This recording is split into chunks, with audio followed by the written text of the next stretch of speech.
जय भारतीय संस्कृति। नमस्कार मित्रों, मैं ज्योति आशीष सोनी एक बार फिर आपके सामने एक नई वीडियो के साथ उपस्थित हूँ। कैलाश पर्वत। मान्यता है कि कैलाश पर्वत शिव जी का सिंहासन और मानसरोवर झील ब्रह्मा जी की मानस संतान है।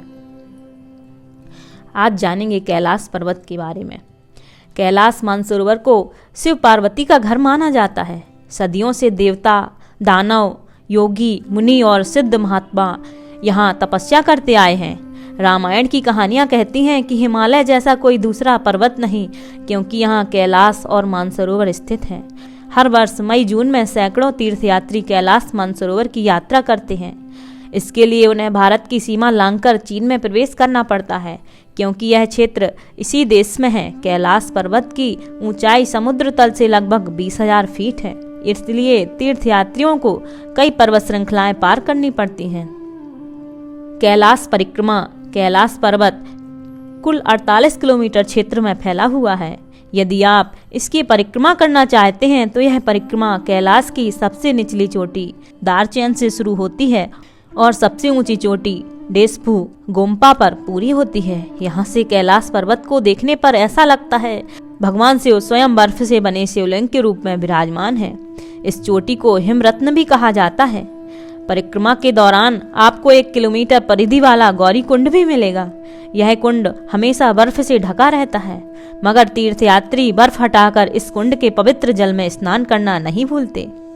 मानसरोवर। यह पवित्र झील समुद्र तल से लगभग 4,000 फीट की ऊंचाई पर स्थित है और लगभग 320 स्क्वायर किलोमीटर में फैली हुई है। यहीं से एशिया की 4 प्रमुख नदियां ब्रह्मपुत्र, करनाली, सिंधु और सतलज निकलती हैं। हिंदू धर्म की मान्यता के अनुसार जो व्यक्ति मानसरोवर झील की धरती को छू लेता है वह ब्रह्मा के बनाए स्वर्ग में पहुंच जाता है, और जो व्यक्ति झील का पानी पी लेता है उसे भगवान शिव के बनाए स्वर्ग में जाने का अधिकार मिल जाता है।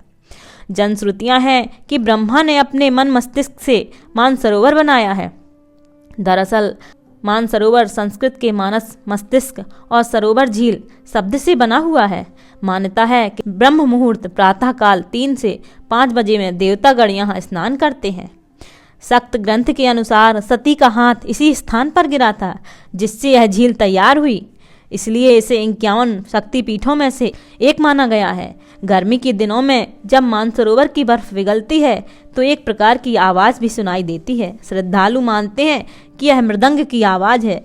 मान्यता यह भी है कि कोई व्यक्ति मानसरोवर में एक बार डुबकी लगा ले तो वह रुद्रलोक पहुंच सकता है। राक्षस ताल। मानसरोवर के बाद आप राक्षस ताल की यात्रा करेंगे। यह लगभग 225 वर्ग किलोमीटर में फैला है। प्रचलित है कि रावण ने यहाँ पर शिव की आराधना की थी, इसलिए इसे राक्षस ताल या रावण ह्रद भी कहते हैं। एक छोटी सी नदी गंगाचू दोनों झीलों को जोड़ती है। हिंदू के अलावा बौद्ध और जैन धर्म में भी कैलाश मानसरोवर को पवित्र तीर्थ स्थान के रूप में देखा जाता है। बौद्ध समुदाय कैलाश पर्वत को कांग रिनपोचे पर्वत भी कहते हैं। उनका मानना है कि यहाँ उन्हें आध्यात्मिक सुख की प्राप्ति होती है। कहा जाता है कि मानसरोवर के पास ही भगवान बुद्ध महारानी माया के गर्भ में आए। जैन धर्म में कैलाश को अष्टपद पर्वत कहा जाता है। जैन धर्म के अनुयायी मानते हैं कि जैन धर्म गुरु ऋषभनाथ को यहीं पर आध्यात्मिक ज्ञान मिला था। कैलाश मानसरोवर की यात्रा करने से पहले तीर्थयात्रियों को कुछ बातों को ध्यान में रखना पड़ता है।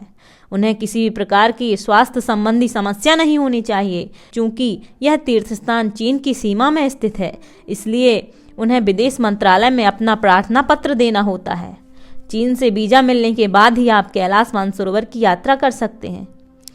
मानसरोवर की दिल्ली के सरकारी अस्पताल में 2 दिन तक आपके फिजिकल फिटनेस की जांच की जाती है। जांच में फिट होने के बाद ही आपको इस यात्रा की अनुमति मिल पाती है। दरअसल कैलाश मानसरोवर की यात्रा के दौरान आपको 20,000 फीट की ऊंचाई तक भी जाना पड़ता है।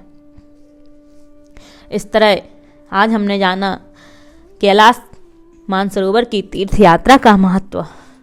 कैसी लगी वीडियो कमेंट बॉक्स पर ज़रूर बताएं। लाइक और शेयर करना बिल्कुल ना भूलें। चैनल को सब्सक्राइब भी करें और अपना प्यार और स्नेह ऐसे ही बनाए रखें, ताकि नई नई वीडियो लाकर आपके सामने उपस्थित होती रहूं और आपका प्यार और स्नेह ऐसे ही पाती रहूं। जय भारतीय संस्कृति, जय भारतीय संस्कृति, जय भारतीय संस्कृति।